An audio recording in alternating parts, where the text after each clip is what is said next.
Axşamınız xeyir. Bugünkü videomuz Unit 31 Listening olacaq. İlk öncə listeninglə bağlı tipsləri yadınıza salaq. Rekordu dinləməmişdən öncə sizə vaxt verəcəklər ki, suallarla tanış olasınız. Bu sizə imkan verəcək ki, siz agah olasınız ki, söhbət nədən gedir. Beləliklə, daha şuurlu şəkildə qulaq asacaqsınız rekorda və daha asan olacaq sizin üçün.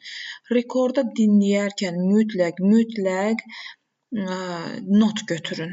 Yəni açığı sizdə elə açıq sual yazmaq tələb olunmur. Bu 11-ci sinif şagirdlərinə aiddir. Amma yenə də hər bir halda not götürmək sizin çox yaxşı köməyinizə çatacaq. Birincini həmişə saxlayın axırda. Adətən mətnin ilk cümləsi, ilk bir və ya ikinci cümləsi tekstin nə haqqında olduğu ilə bağlı olur. Yəni bu çox az hallarda o tərəf bu tərəf olur.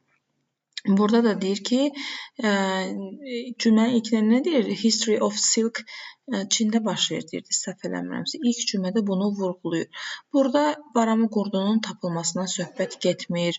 Silk fabrikinin valuable olduğuna toxunur, ancaq bütün belə deyim, tekst bu haqqda deyil.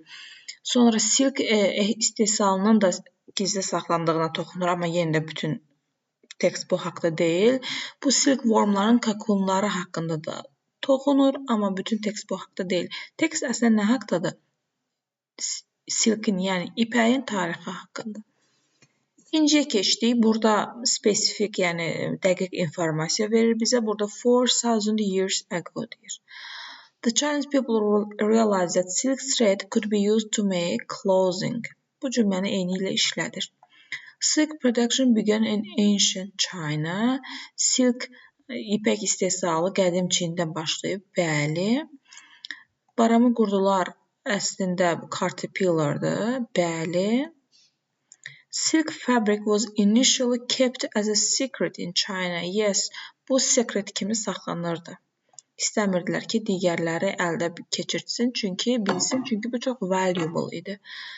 Traders from other countries, digər ölkələrdən olan traderlər, yəni ticarətçilər, tacirlər silklə maraqlanmırdılar. Xeyr, bu səhvdir. Əksinə deyir, Romalılar bu haqda eşitmişdi və çox maraqlı idilər ki, bu geyimləri görsünlər. Bu qədər sadə, çox asan, çox belə deyim də rahat bir dinləmə idi.